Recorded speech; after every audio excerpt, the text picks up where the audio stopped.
I'm okay. I'm okay. I'm okay. How are you? And how's your mom?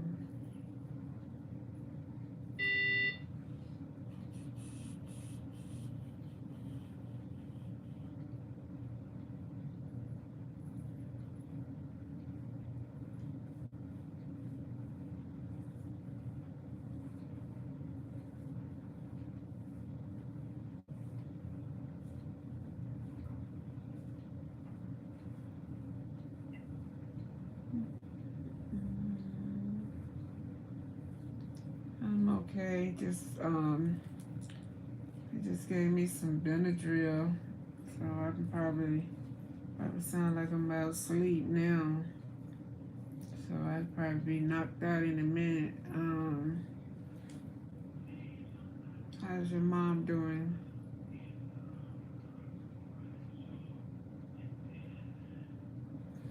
That's good. That's good. Yeah, I decided to jump on right quick before I dozed off. Um, yeah, before I dozed off. Um, yeah. I think I told y'all that I took a test. I took a test yesterday, an echo yesterday, and I thought that was the only test they wanted me to take, but I think I should have told y'all that they wanted me to do another one this morning because I couldn't eat after 12. So this morning when I got up, um, they told me that they would be here at 11 for me to go take the test, and they didn't come at 11:30. So to about 12:30, they still hadn't came. So then they finally came at 1, and I was thinking that I was gonna do the test in the room again, and my nurse was like, no, they got to take you downstairs to do the test because this test is a little different. They're going to put a tube down your throat. I was like, what? Y'all ain't tell me all this. What kind of test is this? And they was like, no, they're going to take, it's an echo, but this the kind they put the tube down your throat and take pictures of your heart. And I was like, dang, I ain't never heard of that one. So I was like, that's what the doctor was talking about when he came in this morning. Okay, all right, so all right, okay, whatever y'all want to do.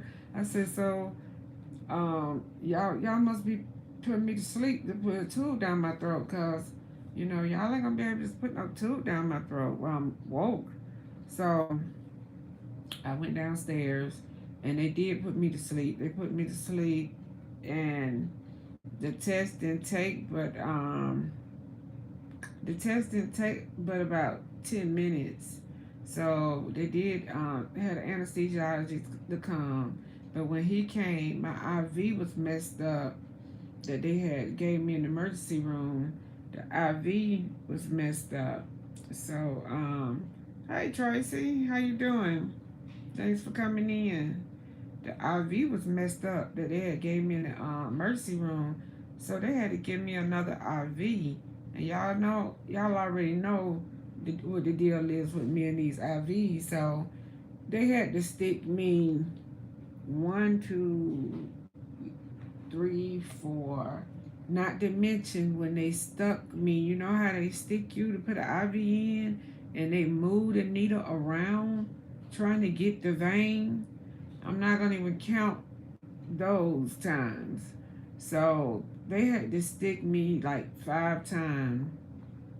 But honestly and truly, they just didn't know what they were doing because I don't think it was that serious. So, like, I got a bruise right here. Y'all can see how they beat me up down there. Hold up. See, can y'all see? See that bruise? See them two bruises right there? This is the new IV right here. The old IV is right there. And then that's just another bruise. And then on this arm, they stuck me a couple times, but it really didn't bruise. Oh, yes, it did. There it go right there. Y'all see all these bruises I got from getting stuck by these folks that's playing around with my veins? But yeah, so they finally got the IV. They put a tube up my nose and ran it down my throat. They didn't put me to sleep. Well, they put me to sleep. Maybe they put me to sleep because I'm um in the hospital. Were you in the hospital when they did it?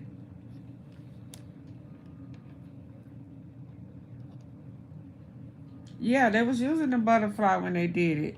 But they still, she was saying that she saw it, but baby, that mother ran away from her. But right, I hate that. I just had it IV less than a month ago. Still rushed up. Yeah. So they finally got the IV done, and and I was asleep once they put it. Once they got the IV done, and gave me the oxygen, I was asleep in no time, and then this thing I know I was waking up, they was finished, and then I stayed down there about 10 minutes. But when I got back up here, it was like 3 o'clock. Did they switch nurses? To the nurses, to do the IV. Well, first the anesthesiologist was trying to do it, and his assistant was trying to do it, but then the anesthesiologist ended up doing it, and he got it right. So, yeah, he finally got it right. But when I came back up here, it was about 3:30, cause my son had came at 3:30, and he had to leave right back out. But I was like, come on, is the doctor gonna come on up here and tell me, what's going on with the test? Because I was thinking, if the doctor come on and talk to me about the test, then I can go home. Man, next thing I know, it was 4 o'clock, then it was 5 o'clock. So I asked the nurse, I said, doctors, they don't come around this late, do they? She said, no, I doubt if you'll see a doctor this late. Man, I was too mad. I was like, see, I knew when they came and got me late to go do that test, I was going to miss out on seeing any of them doctors because they only come in here in the morning time. I love watching the needles move under my skin. Oh, I like I like to watch them move under my skin and they catch the blood. I don't have to be stuck no more. I like that, but I don't just like it like that. No. But yeah, so I knew once it was 5, then 6 o'clock, I knew my chances of going home was slim to none because I knew when no doctors coming in here at after 5 o'clock. I was like, sure, I might well get comfortable. So the nurse said, I said, well, I hope my results are in the computer so they can see them in the morning. So I said, did you see the results of the test I just took? She said the results was good. You didn't have no blood clots or nothing. I said, oh, that's what that test was for, to check for blood clots? She said, yeah. I said, oh, why they just didn't tell me that? I didn't know. I didn't know exactly what the test was for. But she said, I didn't have no blood clots or nothing. So that should be the last test that they need to see to rule out anything. So I've been walking around like the nurses station. Get all of your tests done, DC. And you right about that. You so right about that. That's why I told my mom. I was like, in a way, I am not rushing them I seem to be a little impatient, but I can't rush them, and I'm not gonna be impatient because I already gave it to God, and I can't rush God. So I don't want to seem to be impatient because any test that they want to give me, I'm gonna I'm not gonna refuse. I'm gonna take, because people leaving here every day because of things that tests they didn't take, and a test could have caught the problem that they had. A simple test could have caught the problem.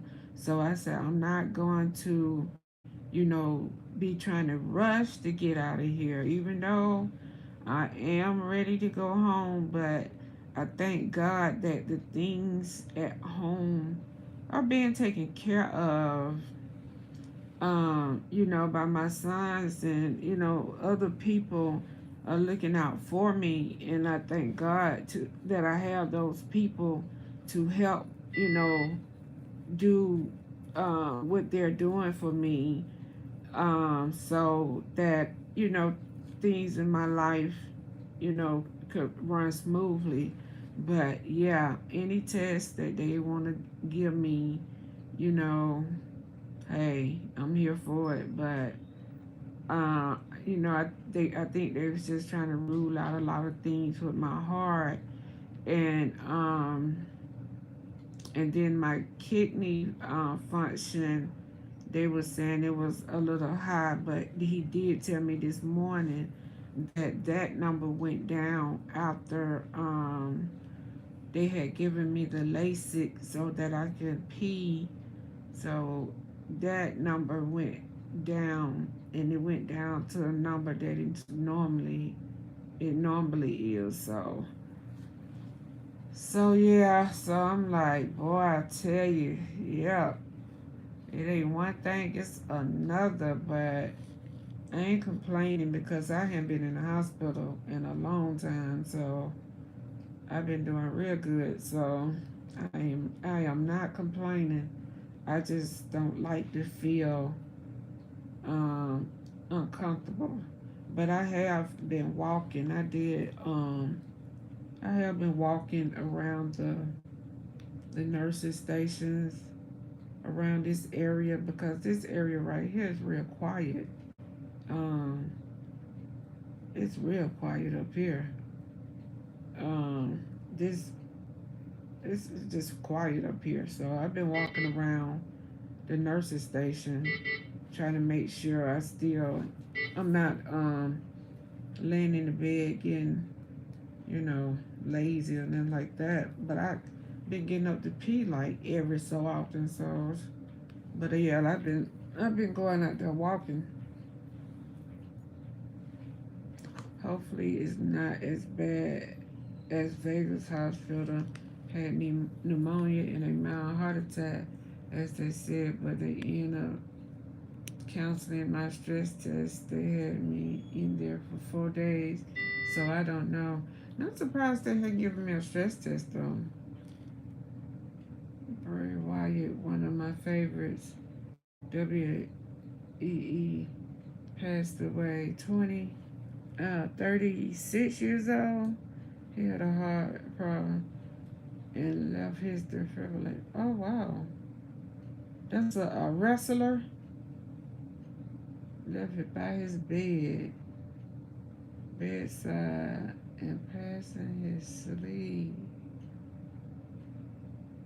Oh wow, yeah. So he had a heart problem and left his defibrillator. Oh wow, 36 years old. Is he a professional wrestler? Is that what WWE is? Wow, 36. Yeah, they leaving here young, baby. Wow. Yeah, I'm gonna be patient. Yep, I sure am. Cause sometimes you can be in the hospital They be rushing your butt up out of there, and you be going home. Yeah, he left 4 kids for her. Oh, wow. They be rushing you out them hospitals too quick. And Lord knows what else. Mm, mm, mm. Yeah, so I ain't gonna be, ain't gonna complain about that, you know. I ain't gonna complain. I'm not gonna complain.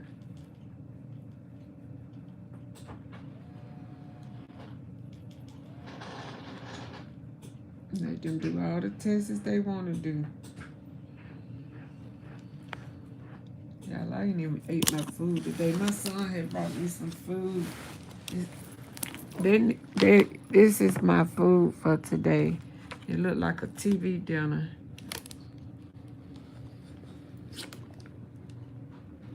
This is my food for today. It's meatloaf, green beans, and mashed potatoes. It smells alright, but I'm gonna taste a green bean. My son had bought me some food, and I really wasn't that hungry. So, oh no, that tastes like that. I don't know about that. I don't know about that. I would have ate it if I ain't had any else though. I would have put some whatever season, whatever kind of season that is they got. I would have put that on there and some butter and ate it if I had to, but my son had brought me some up here. So yeah, I'm gonna I ain't gonna pee again. Yeah, honey, I don't be liking to feel funny. I don't care what nobody say, man. I come to the hospital in a minute. Shoot, if I sneeze wrong, I come to the hospital. I'm looking for my gummies. If I sneeze wrong, I come to the hospital. I am not the one to be walking around the house talking about, I'm going to take this. I'm going to take this for this. Taking out them drugs, those drugs. I mean, they work sometimes, but for certain things, I don't mess around. Not me. I can't play around like that. I got too many issues going on, play around. When you get my age and you abuse your body like I abuse mine, see, I ain't got no shame in my game.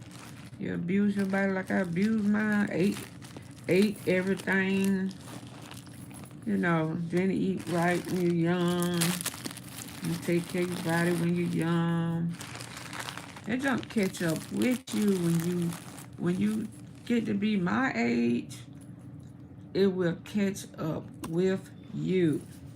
If you're still in your late 30s, just go cut down with 3 meals a day now. I don't have time to be cooking like that. 3 meals a day, that's too many. Honestly, that's too many, really. We're supposed to eat to live, not live to eat. 3 meals a day is really too many. Honestly and truly, I've been trying to program my mind, and my church is fasting right now, and we're actually doing 1 meal a day and just drinking water. You 58? Okay, cool.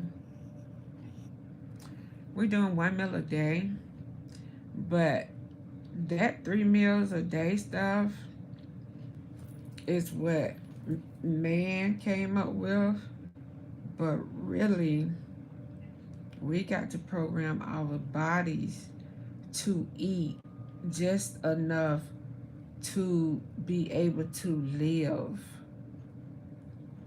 That's why we have so many health problems, because we eating too much. We eating too much food, you know. And I can't eat a lot at one time because I had weight loss surgery back in 2017, and my stomach is still um my stomach is still the size that it was cut down to. So I can't eat a lot at one time. So I can take what some people go fish their dinner plate. The amount of food that an average person eat on a dinner plate, it'll take me. I can eat that amount of food for breakfast, lunch, and dinner. I can't eat this average amount of food that another person eat on a dinner plate. I can't eat that much food. Just like the Waffle House that my son just brought me, and I like to get Waffle House because I can eat a Waffle House meal. If I get it for breakfast, I can eat it for lunch too. But like before I had surgery, I could eat a whole Waffle House meal and be eating again in an hour. You know, y'all, both of y'all older than me. So y'all kind of know what it is. I don't know, where y'all are with y'all health and stuff, but, you know, y'all know this stuff, what I'm going through. Y'all know it ain't no joke. You know what I'm saying? Y'all know, I'm sure when y'all, now, am I right or wrong? Once y'all got to like age, what age did y'all get to where y'all start having like, if y'all had it, y'all might didn't have it, but the average black person hypertension start, I mean, I don't know nobody black that ain't got high blood pressure, but it might be somebody out there, I don't know. But at what age did y'all start having health issues, whether it be diabetes, blood pressure, anything? What age were y'all? I can't eat a lot once a day. I can't eat a lot once a day. Whatever I eat, I spill because it can be too much. Yeah, it can be too much. Sometimes we eat too freaking much. You know what I'm saying? And I mean, I tell people, when I see younger people, girls, like me, when I was young girls in their 30s and stuff, doing the same thing to their body that I did to mine when I was in my 30s, I be telling them, I be like, girl, you be careful with that. Be careful, because you reminded me so much of me. Because, and I ask y'all that, what age were y'all at when it started catching up with y'all? I was about 36 when I started going to the doctor and they start saying your blood pressure borderline, is high. You know what I'm saying? Around 35, 36. You ain't heard of no 20 years ago when I had my last baby. It never went away. Blood pressure, exactly around that age, late 30s. Late 30s. And when I had my 22-year-old, that's when I found out I had diabetes when I was pregnant with my 22-year-old. Sure did. When I was pregnant with my 22-year-old. I'm saying to myself, what the world? What is all this? What is all of this? And see, when I was pregnant with my 22-year-old, what was I? So that would make me, shoot, I was younger than that. I was 30. So, okay, so that means I was 30 then. So I was younger than that when I found out I had diabetes, so sure. Yeah, I mean, you know, you escape that stuff and when you in your 20s and stuff, and you watch all the older people around you, talk about their blood pressure and stuff. Cause I hung with a lot of older people, and my aunt them, and they had we had a social club. Well, they had a social club. I hadn't joined it yet, and I used to hang with them, and all I used to hear them talk about was they pain pills and they pills and stuff they used to take all the time. That's all I used to hear them talk about. And so, I'm young. I'm in my 20s. I ain't got no blood pressure problem, no knee problem. I just hung with a bunch of women that had those problems. And then, lo and behold, once I got older, boy, now I know exactly what all of them were talking about. It was like, shoot, once I got older, bam. I mean, all of that stuff they was going through, I started knowing it, finding out exactly what they was talking about. I'm talking about everybody from my mama to my aunts, friends, because, most of my friends, like, I got two real good, girlfriends in their 70s. They like the same age my mama. Real good girlfriends that I talk to on the phone on a regular basis. One I talk to on the phone, every week, and one I talk to on the phone at least every other week. They in their 70s, and they my hanging partners, gambling partners. Because I really don't have no girlfriends that's young, that's my age. But you know, uh, so most of my girlfriends, you know, they in good. But actually they in pretty good shape. What you say? Just high blood pressure, no diabetes, and that runs in my family. Okay, yeah. So, um, they in pretty good shape to be the age that they are though. They in real pretty good. They in pretty good shape. Now, one of them, she don't have a lot of knee surgeries and stuff, but they doing pretty good at their age. But like my aunties, one of them just recently passed away, and she wasn't quite 70. She was like 63, 64. Um, and one of them, she don't hang out much no more because she having a lot of problems with her back and her knees and stuff. And the little group that I was in, a lot of those ladies, they was much older than me. We play Pokino once a month. Um, they don't play as much as they used to because a lot of the ladies don't get out as much as they used to. So, and I'm like the youngest person in the group. But yeah. But just about all of them don't have some type of knee surgery, double knee surgery, hip surgery, double hip surgery. A couple of them don't have double knee surgery, double hip surgery, um, shoulder. So, but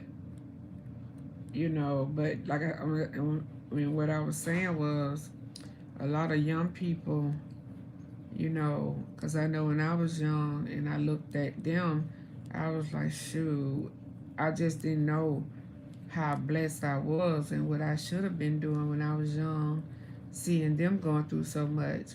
I should have been changing my diet and saying to myself, dang, maybe I need to make some lifestyle changes because darn, all my friends, they older and they having a lot going on with their body. I should have been making some lifestyle changes watching them, go through what they going through. I should have been eating right and stop, eating out a lot, and I should have been doing better, with my diet and stuff, you know, just, watching them, and watching what I, just watching a lot of things that I was doing. But no, I wasn't doing that. You know, I should have known that one day, I got to get older too, and all the sodas and stuff that I was drinking, Kool Aid and all that stuff, will eventually catch up with you. It sure will. But, you know, hey, you live and you learn. You know, I try to talk to my 22-year-old, and I try to tell him, to be careful with what he eat, kind of things that he put in his body. And be like, you don't want to be like your mama. You know, you don't want to be no diabetic like your mama and high blood pressure. You don't want to go through all that. So you need to take care of your body while you're young. That's what you need to do. Take care of your body while you're young. These young people, they they don't care what they eat or do. 'Cause, we didn't care what we ate or did when we were young. So, but hey, you live and you learn. Live and you learn.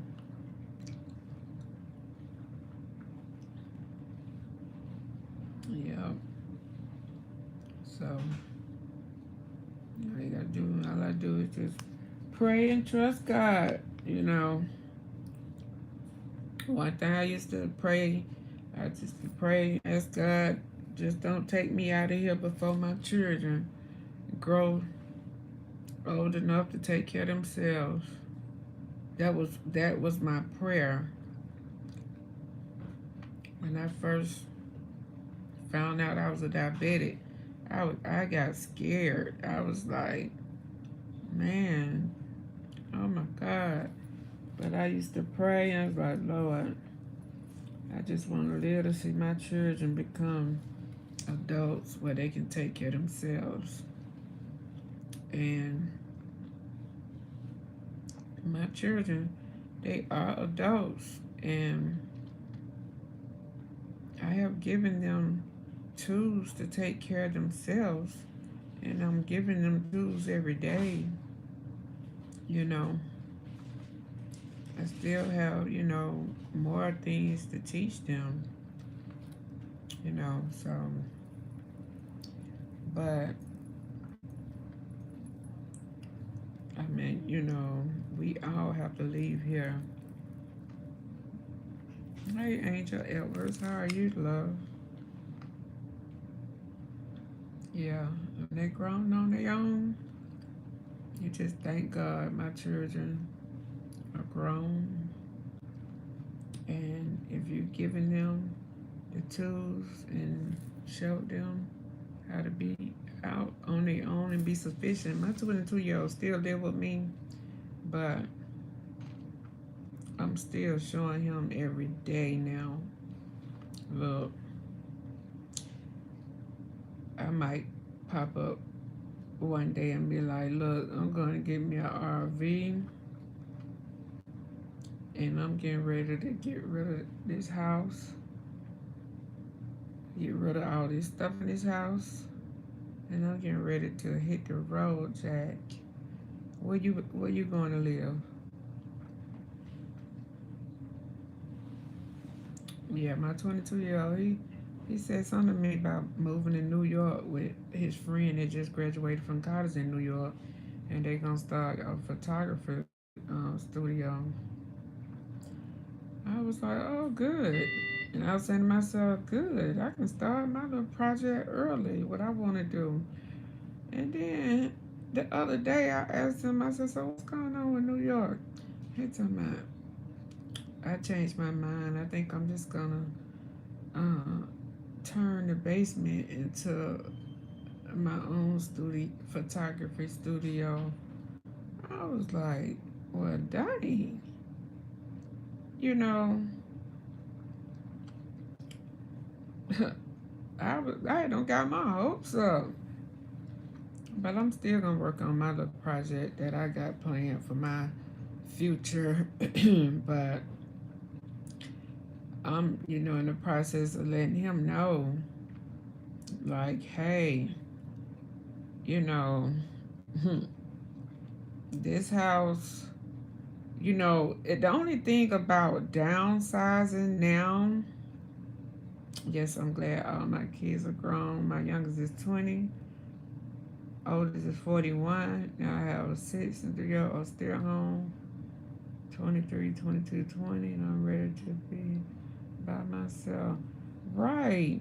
But the only thing about downsizing is, y'all,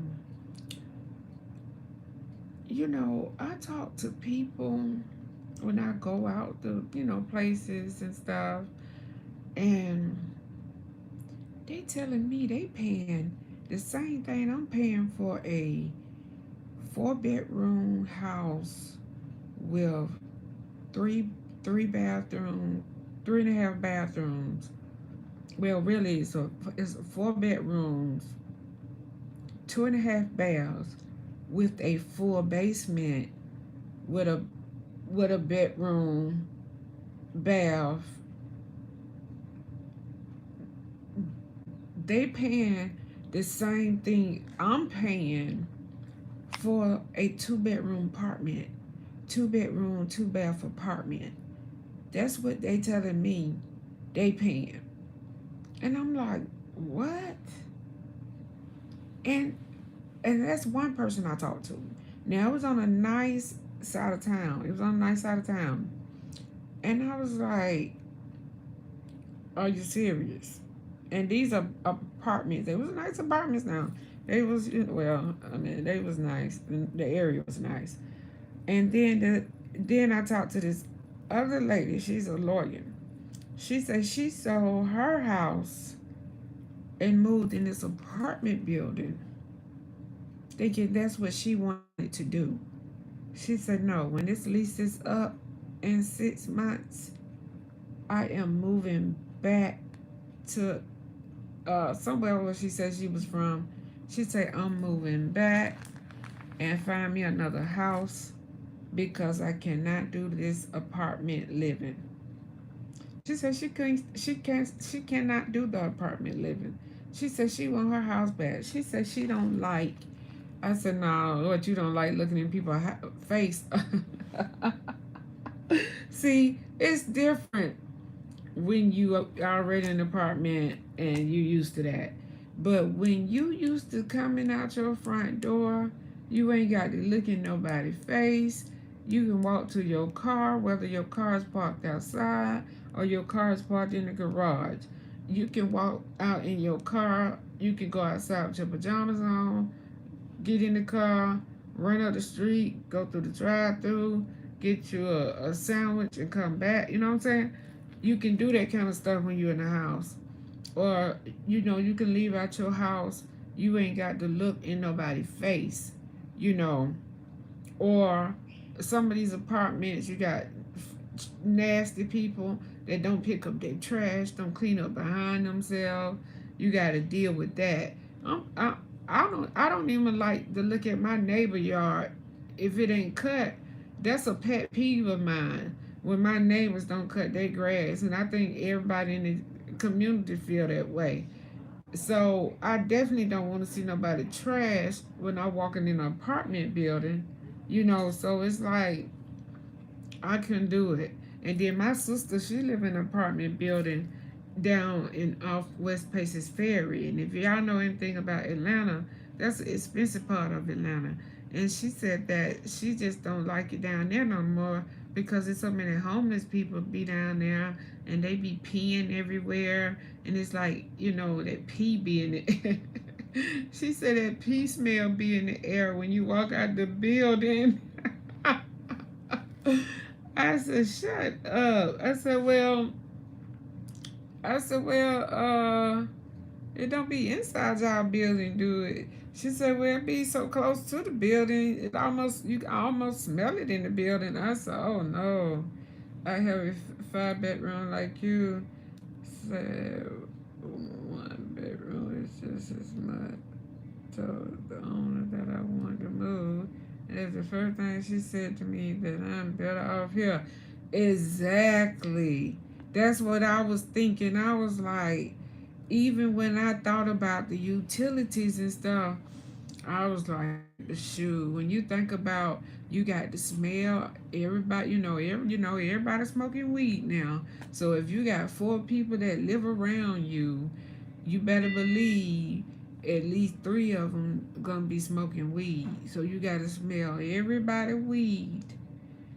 You're gonna smell it, because I can stop at a stop sign and it can be a car next to mine.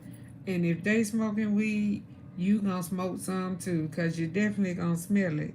So if you live in an apartment, you got to smell everybody weed. You gotta wake up smelling everybody weed around you.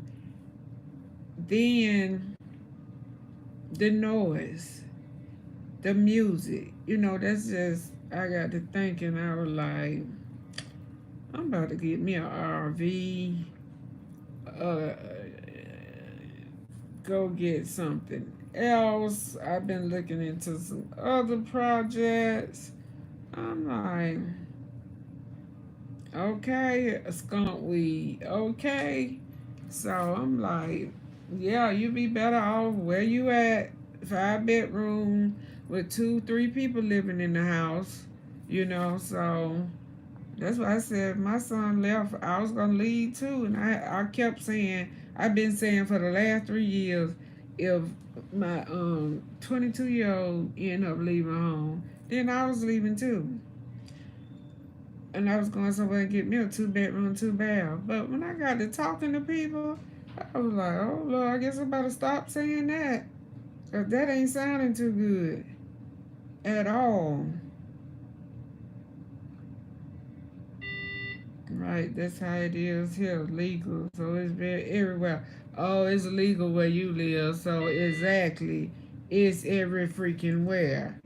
So unless you just okay with the smell and smoke it too, then shoot, you messed up. You got to wake up getting high and don't want to get high. Shoot, that just become your air freshener. Cause you ain't got no choice. Man, please. That's a trip. So it look like we gonna be stuck with 5 bedrooms. We gonna be stuck with 5 bedroom choices. And look, no, can't nobody come stay with us. No. Nobody but my foster kids. I don't want to smell smoke or tweed. Okay. Okay. I definitely don't want to smell no cigarette smoke. I can't stand no cigarette smoke. I can't stand no cigarette smoke. Mm-mm. That I can't stand. Mm-mm. Can't do no cigarette smoke. That definitely stinks. But as soon as I do rise up out of here, if I get out of here early, I'm going straight to the hair salon. I ain't even going home. I'm going straight to the hair salon because I just got my braids took out, and I had got my hair washed and put up in a ponytail before I came in here. So they let me out of here early. What's tomorrow? Thursday. Tomorrow Thursday, y'all. Yeah, tomorrow Thursday. Yeah, so they let me out of here early. I'm going straight to the salon. Oh no, you can't smoke in my car, my house. Nope, none of that. Yeah, so I'm going straight to the house now, and I go home and take me a good hot bath and cook some dinner. Did I get some chicken? No, I have to take some chicken out. I know I probably put on I probably have to get a diet. It's this diet that I wanna try. But I do wanna cook a dinner, a big dinner.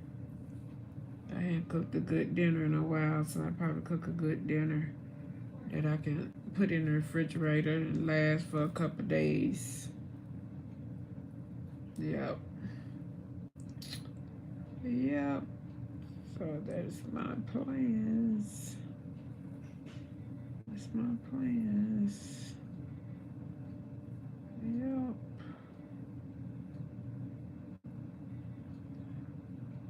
It's 2 o'clock, y'all.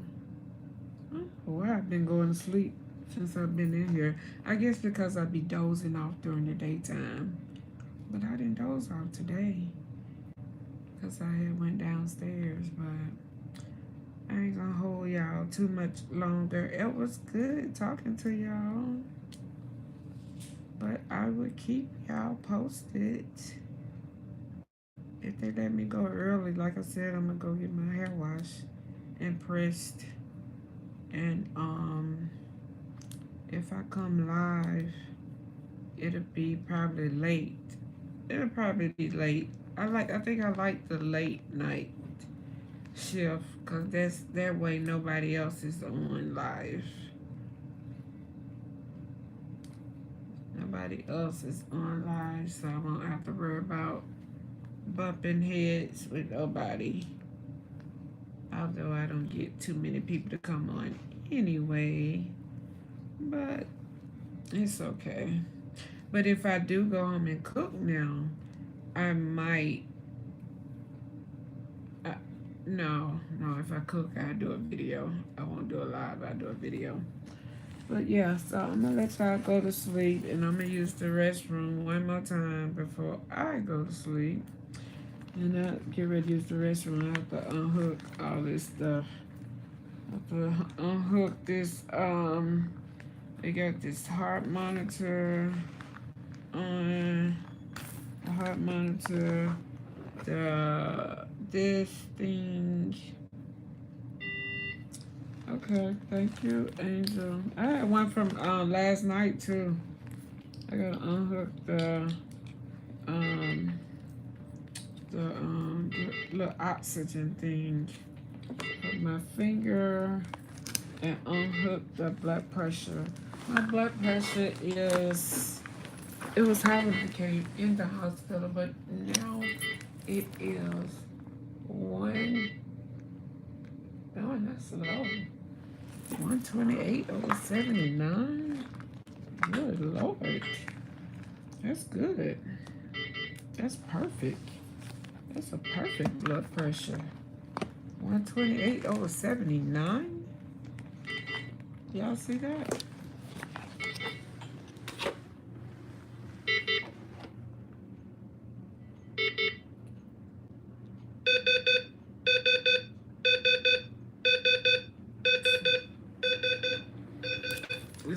It's beeping. Thank you. It's beeping because I unhooked the heart thing. Yeah. Oh shit. Alright, so yeah. Good night, ladies. Y'all have a good night. Say a good prayer for me. And I'll say a good prayer for y'all. Alright, be blessed. Peace, peace.